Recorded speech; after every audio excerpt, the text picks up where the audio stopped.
Welcome to COVIDcast. My name is Valur Grettisson. I'm an editor-in-chief at Reykjavík Grapevine. We did not have COVIDcast yesterday. There's a reason for that. It's because we are now isolating ourselves at home. The whole office has gone home, and we are now online doing our work from there, basically because of precaution, so we don't get the virus or transmit it to someone else if we have it. I don't know. But today with me is Sveinbjörn Pálsson, our art director, the man that is responsible for how beautiful Reykjavík Grapevine always looks. Well, hello, Sveinbjörn. Hi there.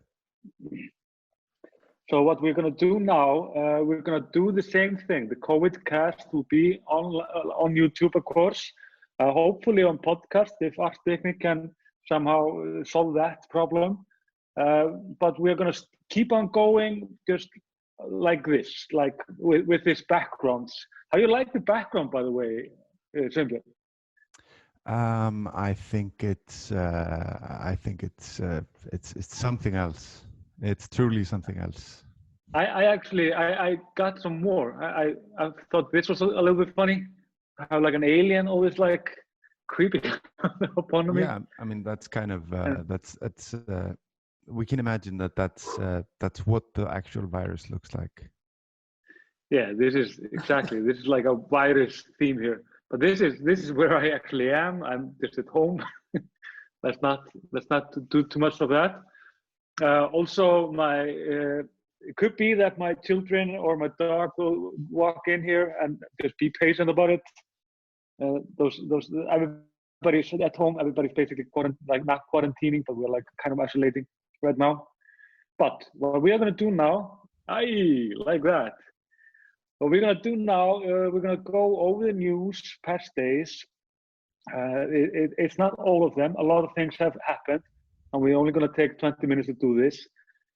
So, welcome to COVIDcast, I think episode 7.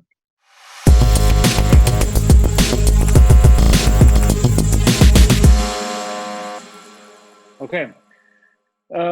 It's the third day of this tougher gathering ban. Now we can only have, people can only be like 20 in group or less. This goes for some shops also, but not all of them. So they are like, it's like going to a club. There's a guy with like a counter, he counts everybody that goes in. It's a weird party move, but it's fun. So if you're going to the shops today, you probably need to wait a little bit if you're going like on rush hour, like 5 o'clock or whatever. Anyways, the sad news are, I think they went over this 2 days ago. Hannah Jane and Poppy Aska did this for me on Monday. The first Icelandic person just died from COVID.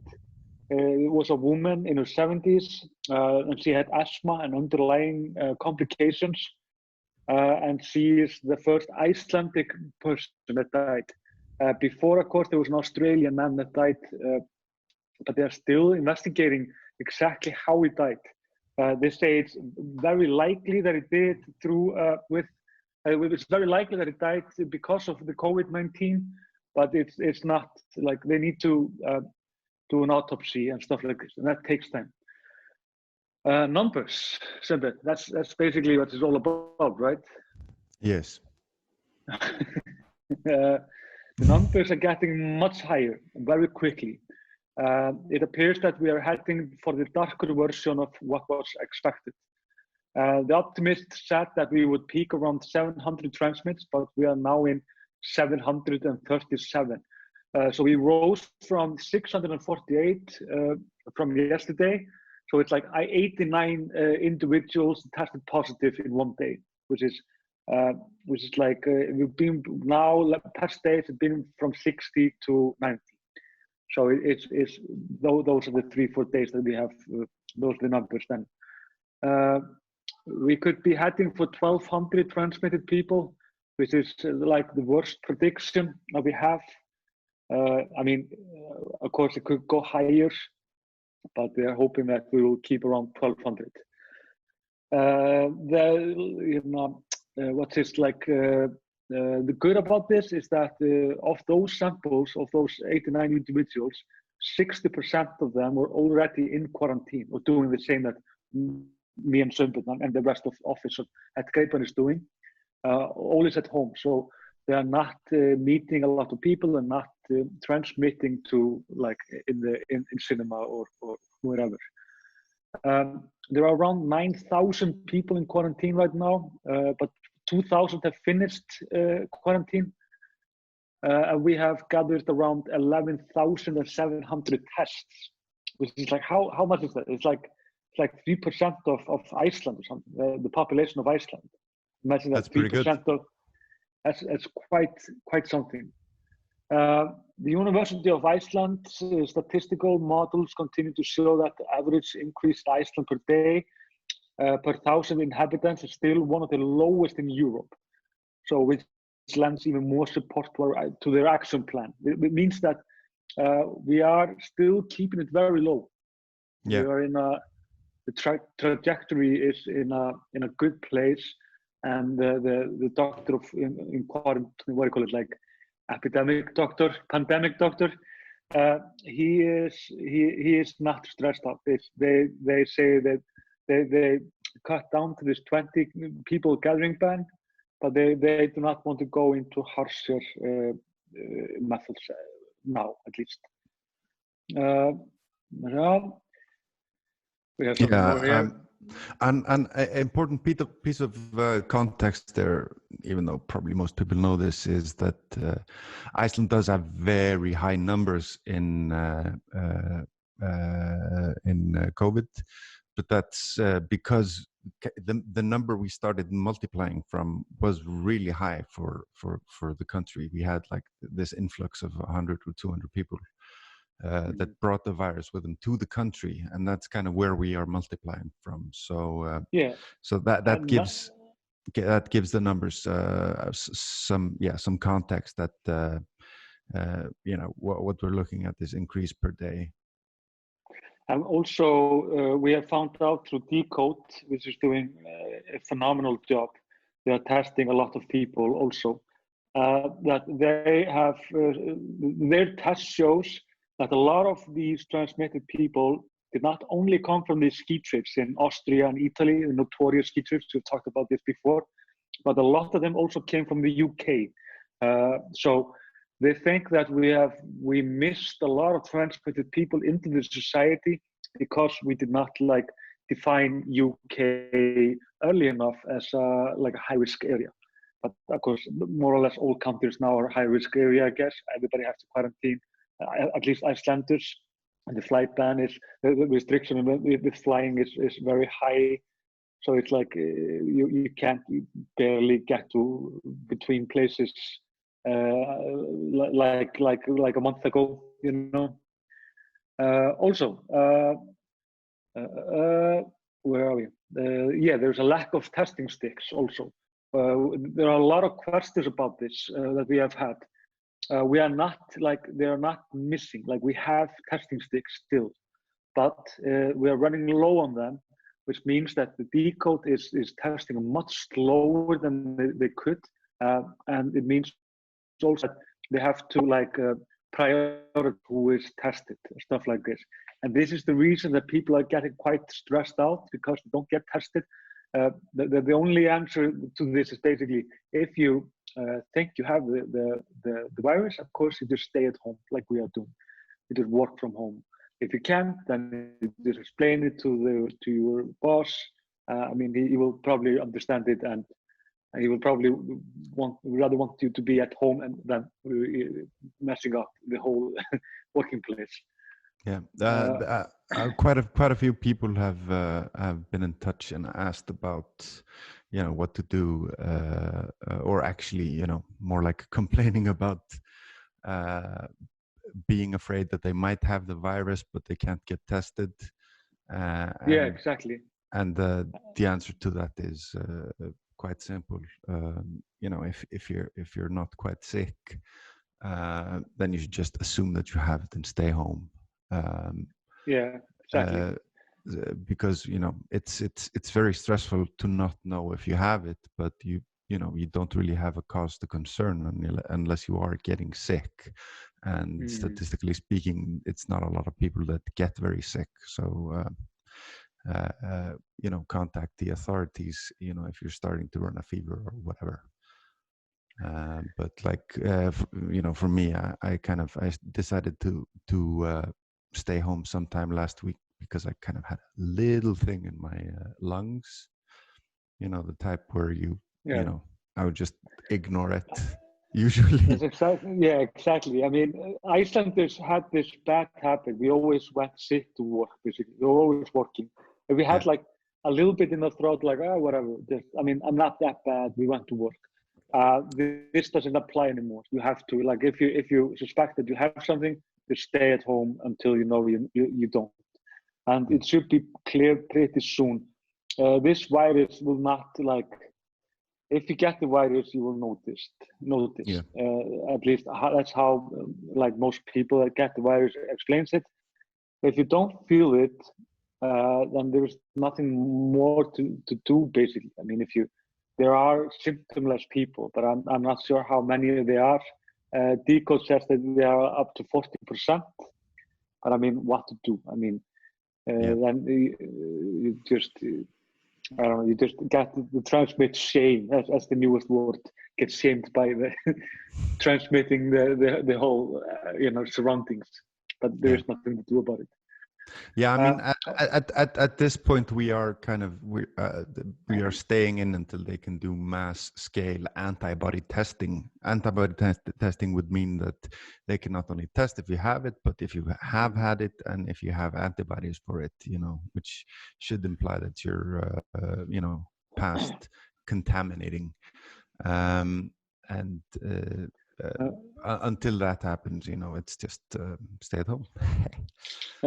Also, we have, this is like quite, I don't know, alarming / good. I don't know, but you can find this news story on our web, grapevine.is, that officials are developing an app that will help them to track potential COVID-19 infection. The app will use GPS to locate people who may have been close contact with confirmed coronavirus patients during the the people with the symptoms. So what it means is basically that the government are asking us to download this app to our phones, so they can track us all time. I think it's quite alarming, but they've been using this in Singapore. I think they have been using this in UK even, and it definitely helps, but it has a complication with the data protection authority, and it has to like clear it before they can use it. But so on this Monday, they are going to ask Icelanders to download this app so they can follow us all times. Like, I don't know, sounds kind of spooky something, but I mean, could go any. At this point, I think. At this point, I think it's. I'm down for it. Yeah, it goes. Yeah. Also, I mean, because the data it gets is, it can track how often. If the authorities map out my apartment, they can track how often I visit the fridge, and that's about it. Yeah, exactly. So it's oh my God! How often can you go to the fridge for 1 hour? I mean, yeah, and yeah, from my life at least, it's not going to be very valuable data. It's yeah. In normal situations they could maybe data mine my bad habits or I'm afraid bad behavior, but not now. That they will discover life as a perhaps they will discover that my double life, that I am actually a spy also at night and a superhero. So this could really hurt my other aspect of my life. It's kind of strange to me that they have data protection problems with it. If it's an app that you have to press OK and to allow the data collection, but I don't know. Who knows?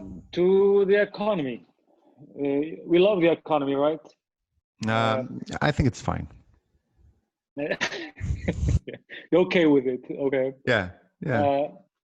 The thing is that everything has stopped in Iceland, more or less. We have no tourists. The streets are like eerily like empty.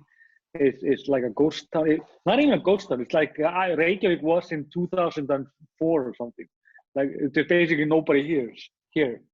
It's weird. But the central bank have like a forecast, and it was in the news today that they believe that the contraction in the economy would be in the range of 2.4 to 4.8% this year. Yeah. This is one of the scenarios published by the central bank. This is Yes. quite different from what we had, because past like I think almost like 5 or 6 years we have been from like 4 or 6 up to 10% like up when it comes to this. So this is like a huge economic blow for Icelanders. Yeah, but the reason why that number isn't higher, or the dip isn't deeper, according to the main bank, Central bank. Yeah, the main guy at the bank. the head of the central bank or something. Yeah, the head of the central bank. Yeah, the reason why he thinks that it's not going to be higher than that is that he thinks that there will be a spike in spending once the quarantine state is over, whenever that is. So salaried people that are staying at home and saving all their money will go out and waste it like never before in the summer or in the fall or whenever that happens. Yeah, exactly. Yeah, the thing is also about the economy in Iceland. It's very flexible in many ways. It's like after the financial collapsing in 2008, where we basically just lost the bank system in one night or 1 week. We changed that in like a course of 5 years. And after 5 years, we had like incredibly much booming going on, mostly because of tourism, of course. But Icelanders have always had a knack for turning the economy in a very powerful and quick way. So I'm not that stressed when it comes to Icelanders, but I am stressed when it comes to like the US and stuff like this, like, or even the EU countries, which like they often have proved quite slow when it comes to the economy. So could be something. I don't know. A lot of people are very stressed about the economic effect it will have if the United States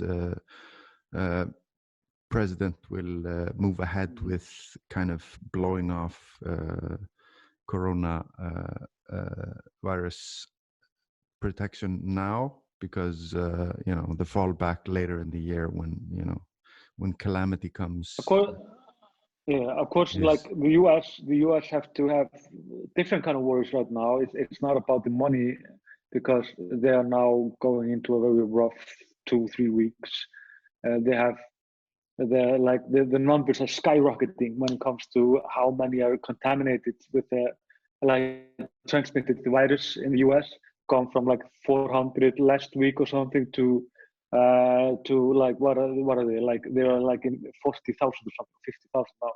They are slightly below like Italy. They are higher than Spain, which is like has been the hot spot now in Europe for a while.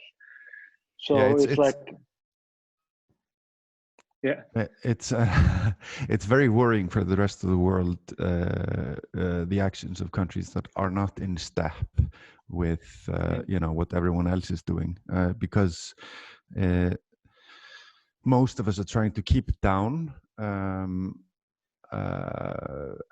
that is mostly fairly successful in those countries that are participating, which is most of us. But if like in the US and in Sweden, out of all countries, if their actions end up creating, a huge explosion of active virus, the rest of us will you know, even if we, you know, manage to kind of create like a limited normality after this, we would have to close borders to the countries that are, you know, that decided to go for herd immunity. You know, if because also because it's like it's alarming news also coming from like Russia, and when it comes to like how like honest countries are about these numbers, it yeah, appears that Russia has not been, I mean, not officially at least, following this very closely, and they have borders, vast borders to China also. It was obvious from the beginning that they would be one of the first countries to be hit by the virus. So I would guess that in a country like that, there are at least as many as transmitted as in the US, you know.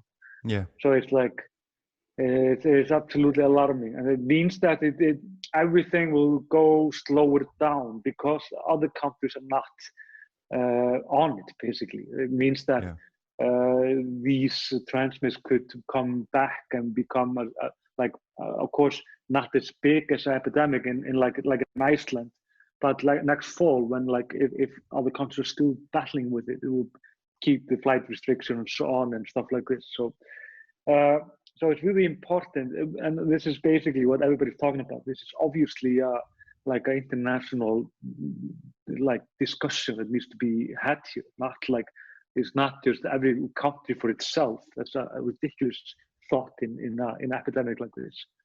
yeah.